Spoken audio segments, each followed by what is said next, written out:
오늘 이 마태복음 1장 1절에서 17절까지를 제가 읽어드렸는데, 읽고 나니까 기억나는 건 낳고밖에 없어요. 낳고. 이 족보에 대한 이야기인데요. 이 족보는 사람들이 기록된 족보입니다. 그렇죠? 보통 우리가 족보하면 사람들의 이름 명단이 이게 쫙 올라가는 사람의 족보입니다. 근데 이 사람의 족보에서 이제 그리스도가 나오는 것을 이제 여기 우리에게 보여주십니다. 그래서 오늘 이 족보, 우리가 이 족보에 대해서 좀 우리가 보게 되는데, 많은 분들이 이제 성경을 읽다가 보면은 오늘도 느끼셨겠지만 이 족보가 나오면 일단 건너뜁니다. 이름도 어렵고 그 내용도 계속 낳고 하니까 별 의미가 없어 보여서 대체적으로 건너뛰는데, 이 족보는 건너뛰면 안 됩니다. 이 족보는 이 족보보다 우리에게 있어서 더 중요한 족보가 없습니다. 왜 그런가? 이 족보가 바로 그리스도의 족보이기 때문이죠. 그래서 여기 오늘 1절에 보면 아브라함과 다윗의 자손 예수 그리스도의 세계라, 아주 첫 구절부터 예수님을 그리스도라 이렇게 증거하고 있고요. 그리고 이 족보의 마지막 16절에도 보면 그리스도라 칭하는 예수가 나시니라 라고 해서 여기에도 그 족보의 끝에 그리스도, 예수를 그리스도라 이렇게 칭하고 있는 것을 우리가 보게 됩니다. 그러니까 족보의 처음도 그리스도, 예수님이 그리스도다 하는 것을 얘기하고 있고, 족보의 마지막에도 예수님이 그리스도다 이렇게 기록이 되어 있습니다. 마태가 이렇게 예수님의 족보를 쓰는 이유는 그 이유가 단 한 가지입니다. 다른 데 있지 않고 그것은 예수님이 누구인가 하는 것인데, 예수님이 하나님의 백성을 합법적으로 통치하시는 합법적인 왕이시다. 이게 이 족보의 주제입니다. 이 족보를 왜 마태가 이렇게 누구를 낳고 이런 거를 이렇게 기록해서 우리에게 보여주는가, 또 유대인들에게 왜 이거를 보여주는가 하면 바로 이거를 그들에게 증거하는 것입니다. 바로 너희가 못 박은 그 예수, 그분이 바로 하나님께서 너희를 위해서 그의 백성을 통치하라고 보내신 그 합법적인 통치자요 왕이시다 하는 것을 이 예수님을 거부한 유대인들에게 증거하고 있는 것입니다. 여러분, 그러니까 이 족보의 내용은요, 굉장히 도전적이고, 내용이 굉장히 도전적이고, 이것은 그냥 뭔 족보 얘기를 하나 이렇게 하지만 이 족보에 유대인들은 정신이 바짝 드는 얘기인 것입니다. 이것이 아주 강렬한 내용입니다. 그러니까 우리도 이 족보를 보면 어떻게 해야 돼요? 깜짝 놀라야 되는 겁니다. 아유, 누구를 낳고 아유 지겨워 이러면 안 되고 어떻게 해야 된다고요? 깜짝 놀라야 되는 겁니다. 그래서 그 깜짝 놀라는 뭐라 그럴까요? 명분을, 그 이해를 제가 여러분들에게 오늘 이 말씀을 통해서 이제 알려드리는 겁니다. 자, 그래서 오늘 이 1절에 보면 뭐라고 되어 있는가 하면요, 아브라함과 다윗의 자손 예수 그리스도의 세계라 이렇게 말씀하고 있습니다. 마태가 예수님을 아브라함과 다윗의 자손이라고 이렇게 하고 있는 것, 이것이 바로 뭔가? 바로 이것이 예수님은 합법적인 왕이다라는 것을 이것으로 증거하고 있는 겁니다. 어떻게 이것이 합법적인 증거가 되는가? 하나님께서 창세기 12장 2절에 보면은 아브라함에게 약속을 주셨습니다. 어떻게 약속하셨는가 하면 내가 너로 큰 민족을 이루고 내게 복을 주어 내 이름을 창대케 하리니 너는 복의 근원이 될지니라. 이렇게 하셨습니다. 그러니까 아브라함에게 복의 근원이 될 거라고 약속을 하신 거예요. 그런데 이 복의 실체가 무엇입니까? 이 복의 실체가 갈라디아서 3장 16절에 가보면 그 실체가 드러납니다. 그 실체가 뭐냐면 이렇게 돼 있죠. 이 약속들은 아브라함과 그 자손에게 말씀하신 것인데 여럿을 가리켜 그 자손들이라 하지 아니하고 오직 하나를 가리켜 내 자손이라 하셨으니 곧 그리스도라. 이렇게 말씀하고 있습니다. 그래서 무엇을 알 수 있죠? 하나님이 아브라함에게 약속했던 복의 실체, 복의 근원이 된다고 하셨는데 그 복의 실체가 뭐라는 겁니까? 그리스도라는 거죠. 그죠? 예수 그리스도가. 우리가 새해가 되면은 이제 또 그 얘기 많이 할 겁니다. 새해 복 많이 받으세요. 그런데 복 많이 받으라고 기원해주고 축복해주는 건 좋은데, 근데 복이 뭔지를 우리가 잘 모를 때가 있습니다. 그죠? 우리도 세상 사람처럼 세상에 그런 누리는 세상 사람들이 다 갖고 싶어 하는 그런 게 단지 우리의 복이라고 생각할 때가 많습니다. 물론 하나님께서 그것도 우리의 삶 중에 복으로 주실 수 있지만 성경이 말하고 있는 복의 실체, 진짜 복이 뭐냐? 그건 뭐라고요?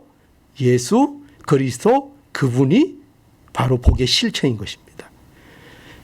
그러니 우리가 예수 그리스도를 믿으면 복을 이미 약속한 복을 받은 겁니까? 안 받은 겁니까? 받은 거죠. 우리는 이 복을 지금 받았다는 것입니다. 그래서 아브라함에게 약속하신 그 자손, 그 복의 실체, 그게 뭐라고요? 마태는 그게 누구라고 증거하고 있습니까? 예수님이다. 이렇게 증거하고 있는 것입니다. 그리고 여기 보면은 또 이 마태는 다윗의 자손 이렇게 얘기하고 있습니다. 예수 그리스도에 대해서 다윗의 자손. 그래서 사무엘하 7장 12절부터 보면은요. 제가 한번 읽어드릴게요. 사무엘하 7장 12절에서 16절인데요. 내 수완이 차서 내 조상들과 함께 잘 때에, 여기 너라는 건 누굴 얘기하는 거면은 다윗을 얘기하는 것입니다. 내 수완이 차서 내 조상들과 함께 잘 때에 내가 내 몸에서 날 자식을 내 뒤에 세워 그 나라를 경고케 하리라. 저는 내 이름을 위하여 집을 건축할 것이요 나는 그 나라 의를 영원히 경고케 하리라. 나는 그 아비가 되고 그는 내 아들이 되리니 저가 만일 죄를 범하면 내가 사람 막대기와 인생 채찍으로 징계하려니와 내가 내 앞에서 패한 사울에게서 내 은총을 빼앗은 것 같이 그에게서는 빼앗지 아니하리라. 내 집과 내 나라가 내 앞에서 영원히 보존되고 내 의가, 이 의라는 것은 왕의 의죠. 왕의 자리가 영원히 경고하리라 하셨다 하라. 이것이 뭔가 하면은 바로 여러분 하나님이 다윗에게 주신 약속입니다. 그런데 이 약속이 1차적으로 누구에게 이루어져요? 솔로몬에게 이루어지죠. 그래서 솔로몬이 또 부강한 왕국을 이룹니다. 그러나 그것은 실체가 아니죠. 그것은 일시적인 그림자에 불과합니다.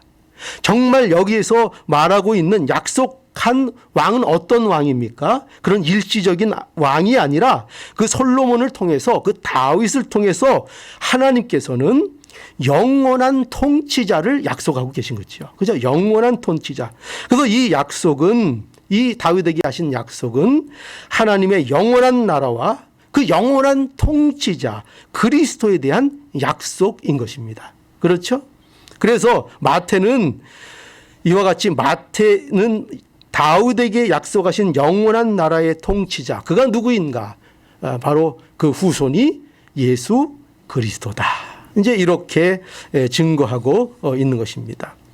그래서 우리는 바로 이 증거처럼 예수 그리스도가 우리의 복의 실체인 것을, 약속하신 복의 실체인 것을 알아야 되겠고요.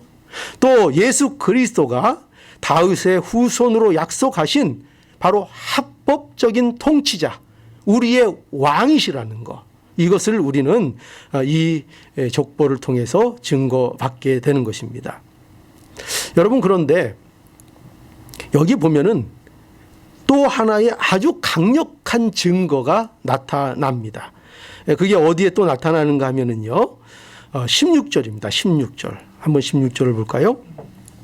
16절에 야곱은 마리아의 남편 요셉을 낳았으니 마리아에게서 그리스도라 칭하는 예수가 나시니라. 예.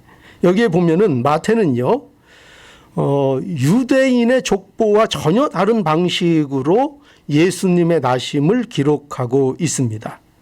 유대인의 족보는 여러분 아시겠지만 뭐 족보가 대체적으로 그렇습니다. 아버지 중심입니다. 그러니까 아버지가 낳는 방식이에요. 원래는 누구 뱃속에서 애가 태어납니까? 여자의 뱃속에서 원래 태어나게 돼 있는데 그 족보는 어떻게 기록하는가 하면은 아버지가 낳는다, 이렇게 기록을 다 합니다. 그래서 어떻게 해요? 처음에도 오늘 이 족보에도 보면은 아브라함이 누굴 낳아요? 아브라함이 이삭을 낳고, 이렇게 돼 있죠. 그죠? 남자가 낳는 거로 돼 있습니다. 이 성경에는 아브라함이 이삭을 낳고 이삭은 야곱을 낳고, 이게 이제 족보 방식이죠. 그런데 이런 방식이 요셉에게까지 기록되다가, 그대로 기록되다가, 그런데 예수님이 나시는 대목에서 이제 바뀌죠. 어떻게 바뀌죠? 유대식으로 기록하면 요셉에게서 예수를 낳고, 이게 이제 맞는 거죠. 그죠? 그런데 여기 보면 마리아에게서 그리스도라 칭하는 여자가 나으니라. 그래서 처음으로 여자에게서 낳은 것을 이렇게 기록하고 있죠. 그러니까 왜 이렇게 기록하고 있을까요? 예수님이 여자의 후손이라 예언이 되어 있기 때문입니다. 그래서 어디에 그렇게 돼 있죠? 그렇죠. 창세기 3장 15절에 보면 내가 너로 여자와 원수가 되게 하고 너의 후손도 여자의 후손과 원수가 되게 하리니 여자의 후손은 내 머리를 상하게 할 것이요 너는 그 발꿈치를 상하게 할 것이니라 하시고. 그렇죠. 이 말씀은 어떤 말씀이에요? 하나님께서 그의 백성을 어떻게 사단에게서 구원하실지를 약속하신 내용이죠. 그런 내용인데 하나님께서 여기 분명히 여자의 후손을 통해서 사단의 머리를 상하게 하시겠다, 이렇게 약속하셨습니다. 그러니까 이 여자의 후손이 누구라는 겁니까? 마태는 예수님이라고 오늘 이제 증거하고 있는 것입니다. 이 여자의 후손이라는 게 왜 이렇게 중요한가? 이게 왜 이렇게 이 대목에 중요하게 나와야 하는가 하면은요, 여자의 후손이라는 것은 예수님이 성령으로 잉태된 신이시며 동시에 여자의 자궁을 통하여 태어난 인간이심을 말해 주는 것입니다. 이게 하나님이 약속하신 참된 그리스도의 조건이에요. 그러니까 우리에게 있어서 참된 그리스도는 어떤 분이어야 되는가? 그분은 반드시 하나님이셔야 됩니다. 하나님이셔야 우리를 구원해 주실 수 있습니다. 그런데 또한 그 하나님은 어떤 하나님이어야 하는가 하면은 우리 인간의 모든 것을 긍휼히 여기시고 그것을 체휼하신 하나님이셔야 하는 것입니다. 그래서 인간의 몸을 입고 인간이 되신 그 하나님, 그분이 바로 예수님이십니다. 그래서 예수 그리스도는, 참 그리스도는 반드시 어떤 자여야 합니까? 누구의 후손이어야 된다고요? 여자의 후손이어야 한다, 이렇게 말하고 있는 것입니다. 이것이 예수님이 그의 백성을 구원하시고 통치하실 완전한 왕의 조건을 충족하는 그런 왕이시라는 것을 이제 우리에게 분명하게 이렇게 전해주고 있는 것입니다. 여러분, 이러한 말씀들이 오늘날 우리에게 왜 중요할까요? 왜 중요한가 하면은 이 세상은요, 합법적인 통치자를 인정하지 않기 때문입니다.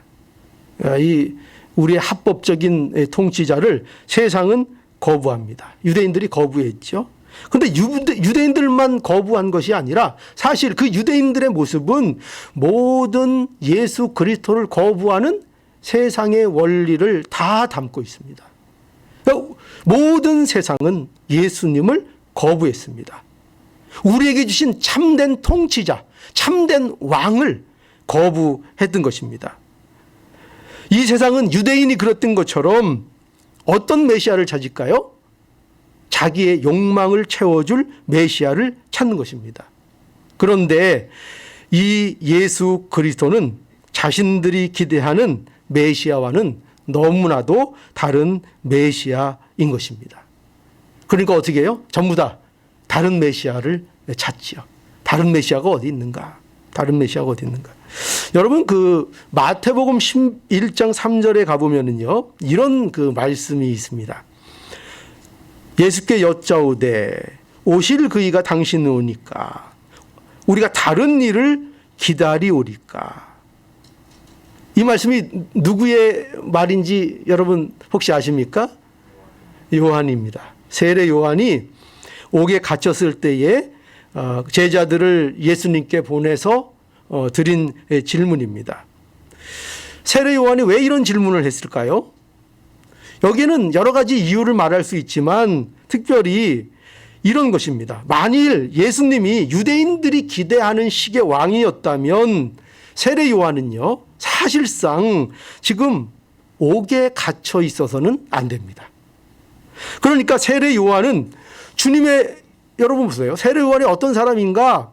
주님의 길을 예비한 자였습니다. 그죠? 그리고 예수님께서는 심지어 뭐라고 말씀하셨는가 하면은 여자가 낳은 자 중에 이보다 큰 이가 일어난 적이 없다고 할 정도로 중요했던 사람이 세례 요한이었습니다. 그런데 그가 예수 그리스도의 오심을 예비하라고 외쳤던 그가 지금 예수님이 오셨는데 지금 어디에 있습니까? 현재 지금 어디에서 이 질문을 하고 있습니까? 감옥에 갇혀 있는 것입니다. 그러니까 세례 요한도 좀 이 생각이 이게 깊어지는 겁니다. 왜 깊어질까요? 정말 유대인들이 기대했던 그 왕이라면 이 세상을 업고 이 세상의 권력을 쥐고 이 세상을 정복하는 정복자로서의 메시아, 자신들이 기대했던 그 메시아였다면 예수님이 오셨는데 그 길을 누구보다도 예비하고 그 길을 전했던 자신이 지금 어떻게 감옥에 있냐는 것입니다. 어떻게? 그러니 제자를 보내서 뭐라고 예수님께 여쭤보라 그랬어요? 오실 그이가 당신이 도대체 맞습니까? 왜 제가 지금 옥에 있는 겁니까? 이런 게 직접적이는 아니지만 그 안 속에 다 내포된 질문이라고 볼 수 있는 거죠. 그러니까 이처럼 예수님은 유대인들이 기대했던 메시아와는 전혀 다른 메시아이셨던 것입니다. 여러분 오늘날 우리는 어떤가요? 우리는 어떻습니까? 우리 마음에 우리는 어쩌면 성경에서 말하는 그리스도를 동경하기보다는 다른 메시아를 동경하고 있는 것이 아닌가를 우리는 우리 자신을 점검해 봐야 합니다. 여러분 다른 메시아는 없습니다. 그렇죠? 다른 메시아는 불법입니다. 다른 메시아는 불법입니다. 요한복음 10장 1절에 보면 예수님께서 이렇게 말씀하셨어요. 내가 진실로 진실로 너희에게 이르노니 양의 우리의 문으로 들어가지 아니하고 다른 데로 넘어가는 자는 절도며 강도요. 절도요 강도라는 건 불법이라는 것입니다. 불법. 그죠? 이 문은 누굴 얘기하는 걸까요? 예수 그리스도. 예수 그리스도를 통해서 하나님께 나아가지 않는 자는, 예수 그리스도 안으로 들어가지 않는 자는, 그 예수 그리스도가 아니면 모든 것이 불법이라고 말하는 것입니다. 오직 예수님만이 합법적인 우리의 그리스도시다 하는 거죠. 그래서 9절에 보니까요, 요한복음 10장 9절에 보니까 또 직접 이렇게 말씀하셨어요. 내가 문이니, 그죠? 내가 문이니. 네. 내가 누구예요? 예수님이죠. 내가 문이니 누구든지 나로 말미암아 들어가면 구원을 얻고 또 들어가며 나오며 꼴을 얻으리라. 제가 예전에 이 말씀을 설명하면서 제가 살던 집에 대한 얘기를 좀 한 적이 있습니다. 제가 이제 살던 옛날 한국에서 살던 집, 지금도 저 어머니가 살고 있는 집인데 이렇게 길가에 이렇게 있어요. 길가에 이렇게 있어가지고 이게 언뜻 보면은 이게 집인지 뭔지 잘 모를 정도의 그런 집입니다. 근데 거기에 이렇게 문을 하나 이렇게 철문을 달아뒀고 그 안에 이제 가정집이 있는 그런 집입니다. 근데 여러분 놀랍게도요. 밖에서 보면은 이게 집인지 뭔지 뭐 이런데 문을 탁 열고 들어가면 그 안에 아늑한 보금자리가 있는 겁니다. 보금자리가. 그러니까 그 문을 열고 들어가면 안식처가 있는 겁니다. 이것이 우리에게 무엇을 얘기하는가? 예수 그리스도가 바로 그러한 문이라는 것입니다. 오직 예수 그리스도를 통해서만 우리가 안식에 들어갈 수 있다는 거죠. 우리가 예수 그리스도를 통해서만 안식에 들어갈 수 있는 것입니다. 그래서 여러분 예수 그리스도만이 약속된 메시아고 다른 그리스도는 없습니다. 여러분 우리가 못 박은 예수가요 그리스도라는 사실을 알아야 합니다. 아니, 우리가 예수님을 못 박았다고요? 예, 이걸 알아야 된다. 우리가 예수님을 못 박았다는 사실을 인정하고 받아들여야 됩니다. 여러분 역사적으로 보면 유대인들이 못을 박았지만 사실 이것은 예수님을 거부하는 모든 인류의 모습을 말하고 있는 것입니다. 우리가 예수님을 핍박했고요. 우리가 예수님을 못 박았다는 사실을 알아야 됩니다. 이 사실부터 인정해야 합니다. 우리가 하나님께서 우리에게 보내주신 우리 합법적인 구원자를, 그 구원자를 우리가 핍박하고 우리가 거부하고 우리가 못을 박았다는 것입니다. 그래서 이 사실을 인정하고 이 사실에서 돌아서는 것이 우리에게 있어야 될 1차적인 회개입니다. 이게 진정한 회개입니다. 그래서 우리가 회개라는 것은 예수 그리스도를 믿는 겁니다. 사실은. 예수 그리스도를 믿음으로 참된 회개가 우리 안에 이루어지는 것입니다.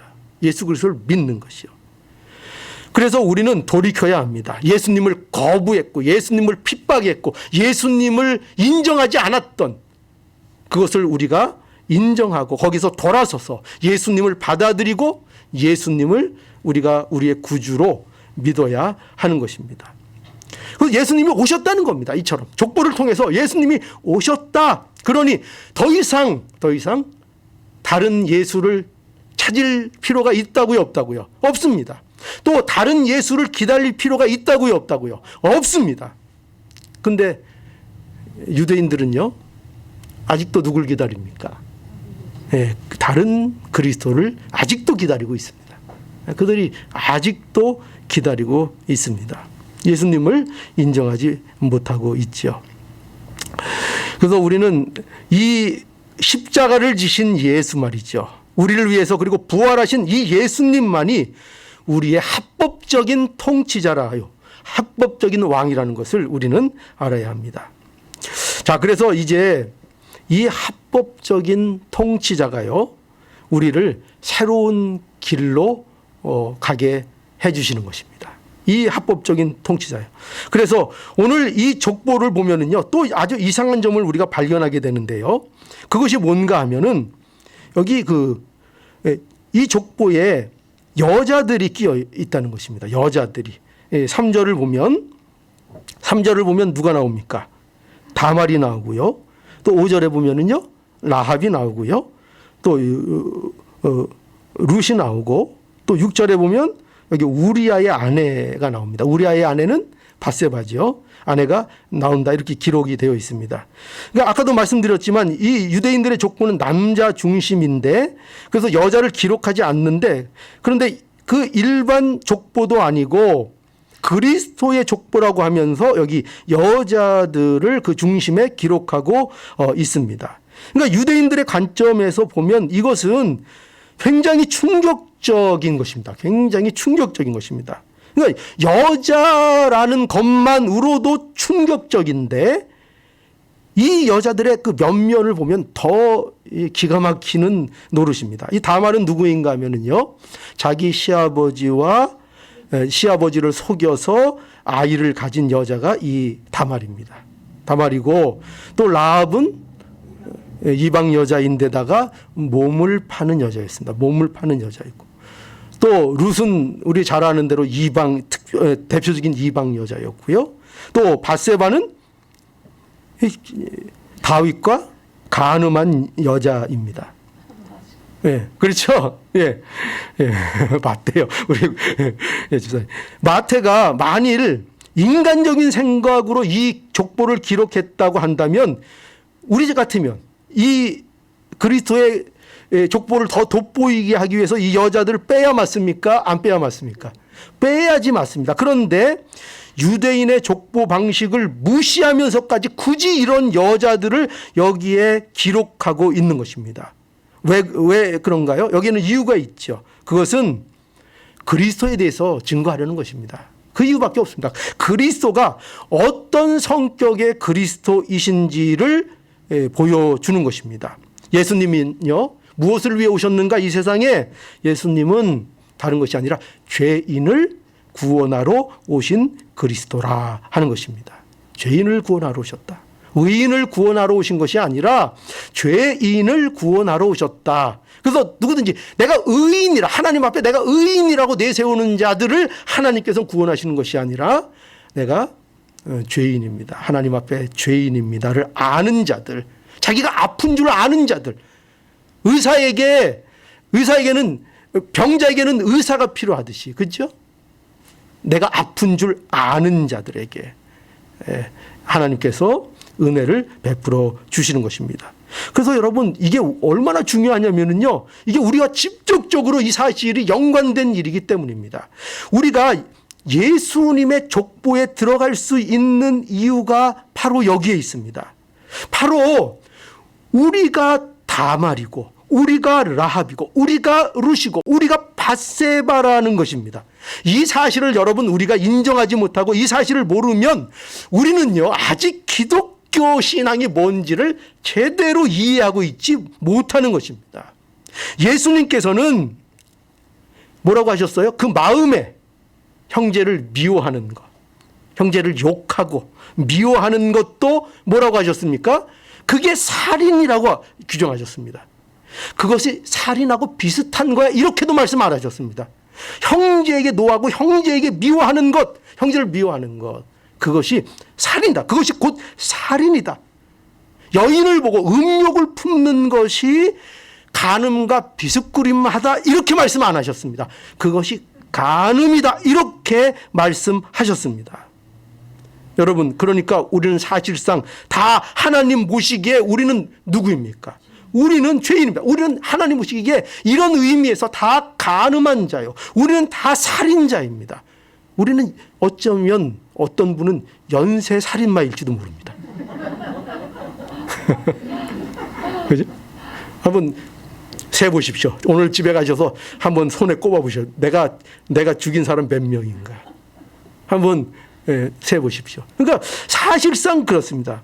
그렇기 때문에 만약에 이 예수님의 족보에 다말이 들어가지 않고 라합이 들어가지 않고 룻과 밧세바라는 이런 여인들이 이 족보에 존재하지 않는다면 우리는 이 족보에 감히 들어갈 수 없을 것입니다. 그러나 우리는 예수님의 족보에 들어갑니다. 왜 그래요? 우리가 의롭기 때문입니까? 아니죠. 오직 예수 그리스도, 우리의 진정한 통치자요, 우리의 그리스도이신 예수 그리스도 때문에 우리가 이 족보에 들어가고, 이 족보에 들어가서 우리에게 무엇이 열립니까? 새로운 시작이 열린 것입니다. 새로운 시작이 열린 것입니다. 여러분, 예수 그리스도 안에서 하나님께서는 우리를 새롭게 하시는 것입니다. 우리에게 어떻게 새로운 생명을 주시는가? 어떻게 우리에게 새로운 길을 열어나가게 하시는가? 누구 안에서요? 예수 그리스도 안에서입니다. 예수 그리스도 안에서 우리의 족보가 바뀌었다는 걸 알아야 됩니다. 로마서 5장 17절에 보니까 이러므로 한 사람으로 말미암아, 여기서 한 사람은 누구예요? 아닙니다. 무조건 예수님 하면 답이니까 여기 잘 들으셔야 돼요. 여기 이름으로 한 사람으로 말미암아 죄가 세상에 들어오고, 이건 누굽니까?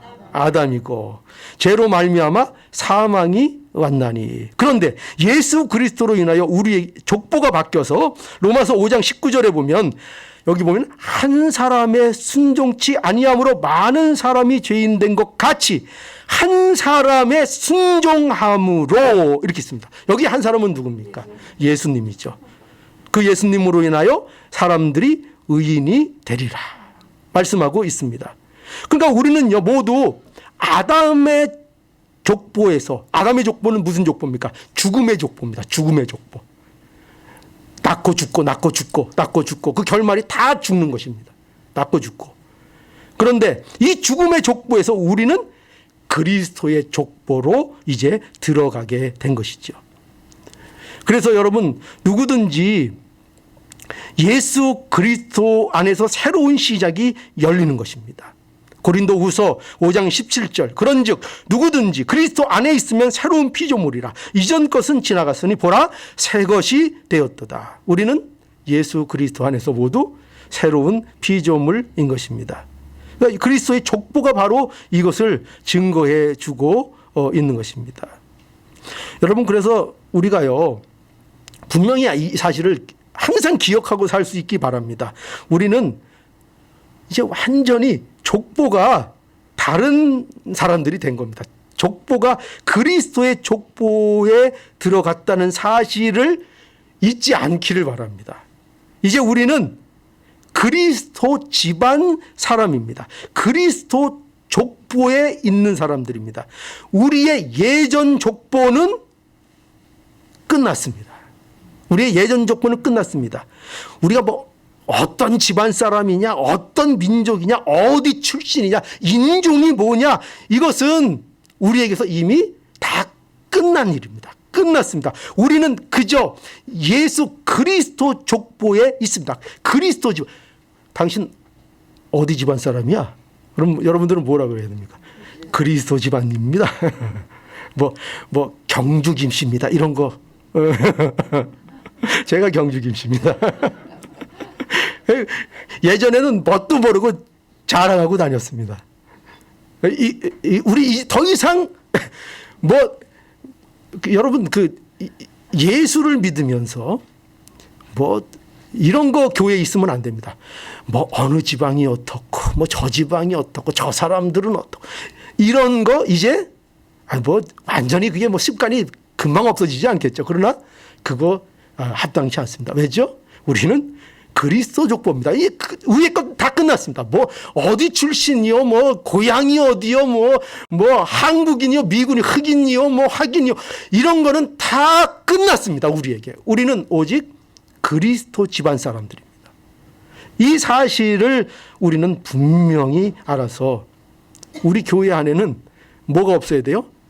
무슨 일 지방색 이런 거로 파당이 있으면 안 됩니다. 그 교회 망하는 겁니다. 교회 망하는 거예요. 우리 교회는 누가 주도권을 갖고 있대. 이런 거. 이거 교회 망하는 겁니다. 교회가 그렇게 되면 안 됩니다. 그저 우리는 모두 뭐예요? 그리스도의 자손입니다. 우리는 모두 그리스도의 후손이고, 우리 예수님이 우리의 큰형이시고, 그죠? 우리 다 그 남매고, 다 형제고, 그런 겁니다. 거기서 다른 구분을 할 필요가 없는 것입니다. 그런 필요 더 이상 필요 없습니다. 이런 일을 누가 이루어 주셨어요? 이 일을 누구만 이룰 수 있어요? 오직 합법적인 왕만 가능한 것입니다. 누가 인정하는 합법적인 왕이요? 하나님이 인정하시는, 하나님이 보내주신 합법적인 왕. 그죠?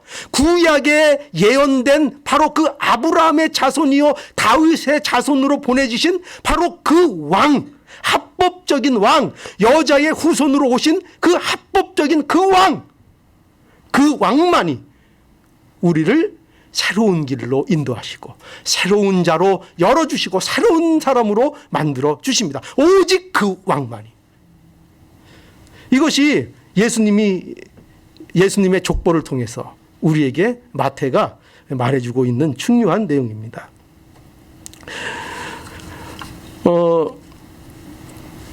그래서 여러분, 여기 또 보면은요,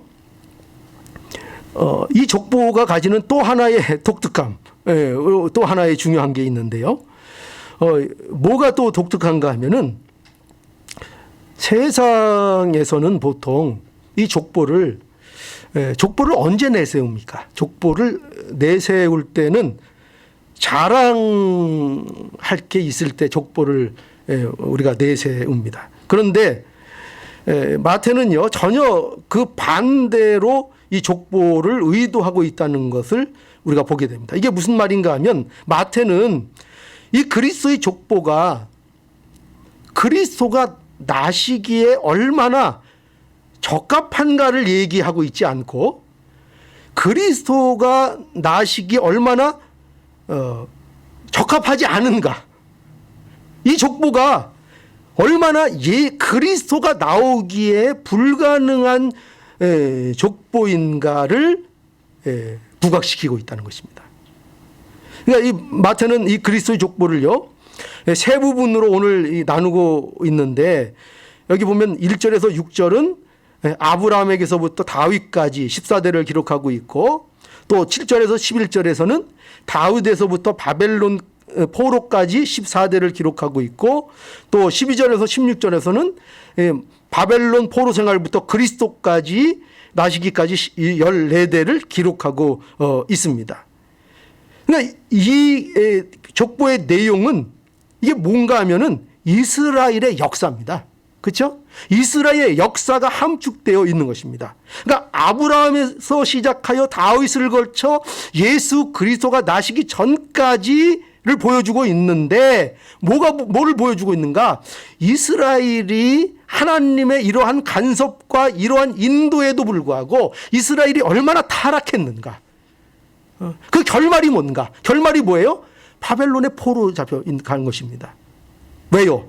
그들이 하나님 앞에 타락했기 때문에, 우상 숭배고 타락했기 때문입니다. 이것이 이스라엘의 역사입니다. 그러니까 이스라엘의 역사는 뭘 보여주는가? 이걸 잘 알아야 된다. 이스라엘의 역사는요, 여러분, 인간의 불성실함을 잘 보여줍니다. 그러니까 이스라엘의 역사를 통해서 우리에게 무엇을 교훈하시는가? 이스라엘이 얼마나 불성실했는가를 우리에게 보여줍니다. 얼마나 그들에게 구원받을 만한 조건이 없는가를 보여줍니다.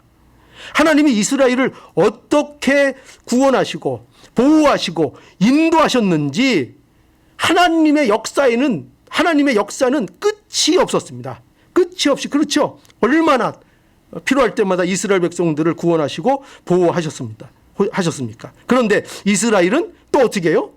끝없이 하나님을 배반하고 타락의 길을 갔습니다. 그 이스라엘의 역사입니다. 그러니까 이스라엘의 역사는 하나님의 무엇을 잘 드러내는가? 그들의 행적을 통해서 하나님이 얼마나 성실하신가, 하나님이 얼마나 의지를 가지시고 하나님께서 얼마나 그들을 끈질기게 붙잡고 역사하시는가 하는 하나님의 신실하심을 보여주는 것입니다. 마태가 왜 이런 식으로 그리스도의 족보를 기록하고 있는가? 바로 그겁니다. 하나님이 얼마나 신실하시며 하나님의 의지가 어떠한지를 보라는 것입니다. 여러분 잘 보십시오. 이 족보를 보십시오. 이스라엘을 보고 거기에 기록된 사람들의 면면을 보십시오. 어디에 그리스도가 나올 만한 구석이 있습니까? 도대체 어디에 있습니까? 어떤 사람들이 나온다고요? 우리가 앞에서도 봤지만 다말, 라합, 롯, 밧세바 등이 나오고, 그러면 여러분 또 이렇게 혹시 말씀하실 분들이 있을지 모릅니다. 왜 목사님은 꼭 그렇게 잘못한 사람만 얘기해요? 여러분 거기 다윗도 있지 않았습니까? 다윗도, 그죠? 여러분 여기 왜 이 다윗이 맞습니다. 다윗이 훌륭한 사람입니다. 그런데 여러분 여기 보면은요, 우리가 그나마 납득할 수 있는 사람 대표로 하나 들어라 하면 우리가 다윗을 누구나 꼽을 겁니다. 그죠?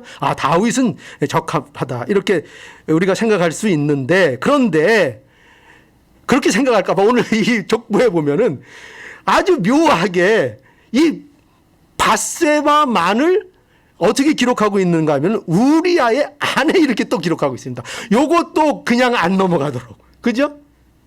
왜 이렇게 기록하고 있을까요?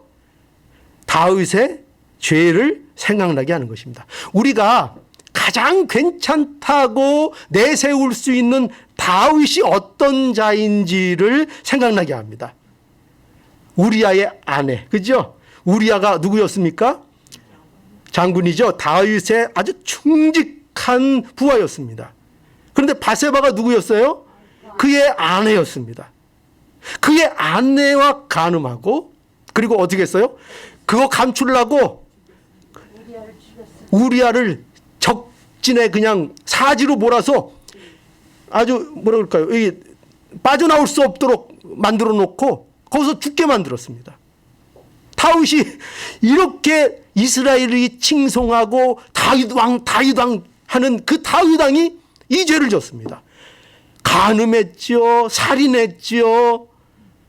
정말 보통 사람이 이런 죄 지면 얼마나 지탄을 받고 얼마나 욕을 먹을 것입니까? 물론 다윗은 참된 회개를 또 하나님 앞에 드렸습니다. 그러나 분명히 우리가 뭘 알아야 되는가? 다윗도 이와 같은 인생을 살았다는 것입니다. 다윗도 이와 같이 죄 있는 인생을 살았다는 것입니다. 그러니 이 사람들의 면면, 그러니 다윗을 우리가 이렇게 보면은 다른 사람들, 여기 기록된 다른 사람들의 면면 볼 필요도 없는 것입니다. 그죠? 모두가 죄인이고 모두가 부족합니다. 모두가 그리스도의 족보에 낄 수 없는 자들입니다. 자, 그런데 보십시오. 어디에 이 족보가 그리스도가 나실 만한 적합한 요소가 있는가? 전혀 없다는 것을 우리에게 보여주는데, 그런데 이 족보 가운데에서 하나님께서 누굴 나게 하셨다고요? 예수 그리스도를 나게 하셨다는 것입니다. 놀랍죠? 그러니까 이 족보는 예수님이 어떤 좋은 집안 사람이다 이거를 자랑하려고 이 족보를 기록하고 있는 것이 아닙니다. 우리에게 뭘 보라는 겁니까? 봐라. 이 족보를 봐라. 이 사람들의 역사를 봐라. 어디 그리스도가 여기서 나올 만한가? 모든 인간들은 죽어마땅하다. 그리스도가 올 수가 없다. 그런데 이 하나님의 약속이 이 모든 악조건들을 뚫고 하나님께서 이루어 내셨다는 것입니다. 하나님의 약속은요, 아브라함과 사라 처음에 아이를 못 가졌습니다. 그죠? 그 시대에 아이를 못 갖는다는 것은 굉장히 중요한 문제였습니다. 그런데 여러분, 놀랍게도 하나님의 족보가 어디에서 시작해요? 그 불임의 가정에서 시작합니다. 놀랍지 않습니까? 그러니까 처음부터 불가능입니다. 처음부터. 불가능에서 시작해서 아브라함의 불임에도 불구하고 다윗의 범죄에도 불구하고 다말과 라합과 롯과 밧세바 이런 사람들의 모든 연약함과 이런 못남 속에서도 무엇이 지켜집니까? 하나님의 약속이 지켜지는 것입니다. 하나님이 그 모든 것을 뚫고 역사하셔서 우리에게 그리스도를 주신 것입니다. 그리스도를 우리에게 보내주시고 그리스도가 그래서 나신 것입니다. 이것이 예수 그리스도의 나심입니다. 이것이. 그러니 여러분, 예수 그리스도의 나심을 볼 때마다, 그렇죠? 예수님의 이 족보를 볼 때마다 우리는 뭘 알아야 돼요? 하나님이 얼마나 우리를 구원하시려는 의지를 가지신 분이요, 또 얼마나 우리에게 성실한 분이시요, 얼마나 신실한 분이신가, 얼마나 하나님의 일을 막을 수 없는 것인가.